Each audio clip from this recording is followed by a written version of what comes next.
the needy struggle is just like an interesting struggle for me because it's like the main thing that people teach other people in sex advice, I think, is like you should not need other people because if you are too invested in someone, you're going to scare them and they're going to leave. And it's like you didn't scare them because you were too invested in them.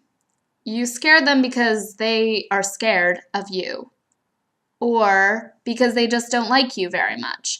Most of the time, it's just because they don't like you that much and you like them so much that they can't deal with it insofar as like they just don't want it. If one person reveals themselves to another, insofar as like they become invested in them and they like show themselves to them, and then that person doesn't like them. It's like, it's not that that person was like way too needy. It's just that that person like doesn't like that other person that much. That's so like what the needy advice comes from is like, here's how you can protect yourself from ever getting hurt, is like to not be invested in other people. If you aren't invested in other people, you won't get hurt. But the goal is not to not get hurt. The goal is to find someone with whom you can be invested and be happy.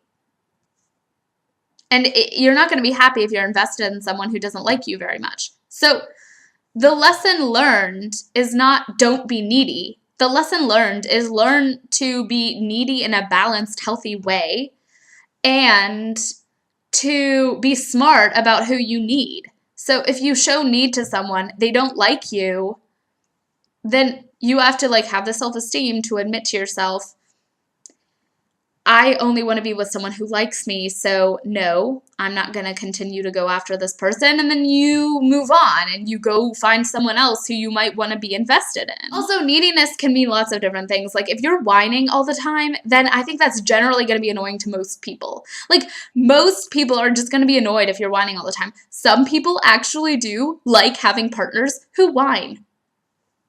And the definition of whining is a flexible thing. So there are some people who will like you for whining, but most people won't. So if you whine a lot, you might actually bother a lot of people. So maybe you will want to stop whining.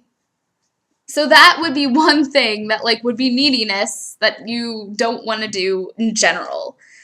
But like most neediness is just like you just want attention, and wanting attention is fine, you know? Like wanting attention is okay. It's just you won't find that many people who want to give you the right attention. That's just hard to find. So just the fact that it's rare doesn't mean that you're never going to find it, and also doesn't mean that you should like freak out and feel totally and completely punished. Oh, I lost complete track of my sentence. Well, my point is like, my point is that the needy advice comes from the punishment thing. It comes from like people feeling rejected for feeling needy, and then they think that they have to learn from that and then go forward and not invest themselves in people because that's the way you stay powerful. But the answer is like, it's not about being like the most powerful, and so far as like you have to feel deprived and like you can't need people because then you feel deprived. So the answer will not be that, because like that won't lead to happiness, and the answer will always lead to happiness, otherwise it's not the answer. So that's my answer for the needy debate thing. Are you too needy? No, I'm not too needy. You guys suck. You just suck. You suck. Not you. Just they suck. Those guys. Those idiot guys. Don't listen. Don't listen to most people. Most people don't know anything. It's my experience.